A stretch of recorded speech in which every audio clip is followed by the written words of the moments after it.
Hello, good morning friends. કેમ છો તમે બધા? આજે 1 ઓગસ્ટ 2024 અને ગુરુવારનો દિવસ. મિત્રો, શેર માર્કેટમાં ટ્રેડિંગ સેશનનો મધ્યાંતર કહેવાય. આજે બજારમાં કંઈક તેજીનો માહોલ દેખાય એવું લાગી રહ્યું છે. ગિફ્ટ નિફ્ટી લગભગ 70-80 અંકની આસપાસ પોઝિટિવ મુવમેન્ટ કરીને ચાલી રહી છે. આજે લગભગ લેવલ આપણું 25,000 કદાચ કુદાવી જાય તો નવાઈ ન પામતા, અને નવો હાઈ આજે બનાવે તો પણ નવાઈ ન પામતા. કારણ કે ગઈકાલે ડાઉ જોન્સમાં અને નેસ્ડેકમાં જબરદસ્ત તેજી જોવા મળી. મિત્રો, મેટાના રિઝલ્ટ પણ બહુ સારા આવ્યા. મેટા એટલે તમને ખબર હશે, અમેરિકામાં જે આપણી આ ફેસબુક ને વોટ્સઅપ જે ચાલે છે એને મેટા કહેવાય. આ ઇન્સ્ટાગ્રામ, ફેસબુક, વોટ્સઅપ એની કંપની મેટા. એ મેટામાં 10-12% તેજી જોવા મળી ગઈકાલે અમેરિકામાં. ટેકનોલોજી શેરોમાં ધુઆધાર તેજી હતી ગઈકાલે. હવે આપણા ઇન્ડિયાની વાત કરું મિત્રો, તો ટેકનોલોજી શેરોમાં એની અસર જોવા મળશે, તેજી જોવા મળશે. પણ એક ઝટકો ઇન્ફોસિસને પાછો આવેલો છે. 32,000 કરોડની ટેક્સ ડિમાન્ડની નોટિસ એમને મળેલી છે.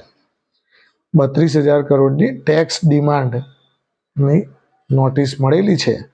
હવે નિવેશકો અને ટ્રેડરો માટે આ એક ચિંતાનો વિષય છે, પણ શેર ઉપર કેવી રિએક્શન આવે છે એ હવે શેર માર્કેટ જ્યારે ખુલે ત્યારે આપણને આઈડિયા આવશે. મિત્રો, બીજું કે ગઈકાલે રાત્રે ફેડ રિઝર્વે જે ગઈકાલે જે રેટ હતા એના માટે કોમેન્ટ્રી જોરદાર આપી. એના કારણે બજારો રાત્રે જબરદસ્ત તેજીમાં જોવા મળ્યા.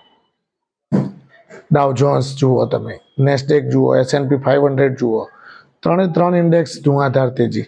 સોનામાં પણ તેજી જોવા મળી. હવે સોનામાં તેજીના કારણે આપણા જે ગોલ્ડ ફાઇનાન્સ શેરોમાં આજે ખાસ ધ્યાન રાખજો, એમાં પણ તેજી જોવા મળે તો નવાઈ ન પામતા. ગોલ્ડ ફાઇનાન્સ શેરો તો તમને ખબર જ છે, Muthoot finance, Manappuram finance, IIFL finance, આ બધા શેરોમાં તમને તેજી જોવા મળે તો નવાઈ ન પામતા. બીજું મિત્રો કે ફોનેક્સ મિલ જે રિયલ એસ્ટેટ કંપની છે એણે પણ એક બોનસ જાહેર કરેલું છે, અને એમાં રિઝલ્ટ પણ સારું એવું આવેલું છે. એટલે આજે એમાં કદાચ તેજી થોડી જોવા મળે તો નવાઈ નહીં. હવે થોડું મેટલ ઉપર ધ્યાન રાખજો મિત્રો. મેટલ શેરો હવે કદાચ થોડા સારા લાઇમલાઇટમાં આવે એવું લાગી રહ્યું છે. Tata steel, JSW steel, Jindal steel end power, આ બધા શેરો ઉપર ખાસ ધ્યાન રાખવાનું.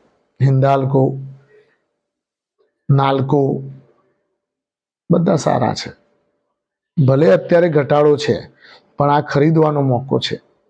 ધીમે ધીમે ઘટાડે ભેગા કરીને રાખ્યા હશે તો ઉછાળે વેચવા થશે. કારણ કે સેક્ટર વાઇઝ વારા પડતી તેજી કરે છે. ગમે ત્યારે આ નહીં તો પેલું, આ નહીં તો પેલું. સેક્ટર આ લોકોને ચલાવવા માટે કંઈક બહાનું જોઈએ. એટલે મિત્રો, તમે અલગ અલગ સેક્ટરની અંદર અલગ અલગ શેરો ભેગા કરી રાખવાના, જેમાંથી સિલેક્ટિવ સારા બેઝ કંપનીના શેરો જ આપણે ભેગા કરવાના, જેથી કરીને જ્યારે પણ એ સેક્ટર ચાલે તો એ સેક્ટર તમારા શેર્સને લઈને દોડે. મિત્રો, બજાર ખરેખર સારું જ છે, પણ થોડા આપણે તો જાતે કોશિયસ રહેવાનું જ. બજાર તો સારું જ હોય, આપણા શેર્સ સારા છે કે નહીં એ આપણે ઇવેલ્યુએટ કરતા રહેવાનું. કારણ કે ઘણી વખતે શું હોય, આપણે આપણા શેર્સ ઉપર ઇવેલ્યુએટ નથી કરતા, બજાર દોડે છે પણ આપણા શેર્સ નથી દોડતા. આવું પણ બનતું હોય છે. તો પોર્ટફોલિયોને તમે રિસિંક્રોનાઇઝ કરતા રહો અને એને ફરીથી સારા જે શેર્સ છે, જે શેર્સમાં એવું લાગે કે આ ઘણા ટાઈમથી પડ્યો છે પણ એમાં કંઈ દમ નથી આવતો, તો એને લોસ કરતો હોય તો પણ થોડા ઘણા લોસ કરીને નીકળી અને કાઢી અને પછી સારામાં જતું રહેવાનું, જેથી કરીને પોર્ટફોલિયો તમારું રીસ્ટ્રક્ચરિંગ થઈ જાય. બીજું મિત્રો કે અત્યારે હાલ મુકેશ અંબાણીના ભાઈ અનિલ અંબાણી હવે ધીમે ધીમે કમબેક કરી રહ્યા છે, તો એ પણ એના શેરોમાં પણ થોડું ધ્યાન રાખજો, કારણ કે હવે એમના છોકરાઓ જે અનિલ અંબાણીના જે છોકરાઓ હવે બિઝનેસને સારી રીતે ગ્રોથ તરફ લઈ જઈ રહ્યા છે. પોઝિટિવિટી એમાં આવી રહી છે. તો રિલાયન્સ ઇન્ફ્રા અને રિલાયન્સ પાવર આ બે શેરો જ એમાં વોચ લિસ્ટમાં રાખવાના. એટલું બધું તેજીનું માહોલ બહુ નહીં બનાવી દેવાનું, થોડું કરીને ઘટાડે એમાં ભેગા કરતા રહેવાનું. મિત્રો હવે એક ખાસ વસ્તુ કે જ્યારે પણ શેર્સમાં આ એક હ્યુમન સાયકોલોજી આપણા બધાની થઈ ગઈ છે કે જ્યારે શેર્સમાં તેજી આવે ને ત્યારે જ લેવા તમે દોડો.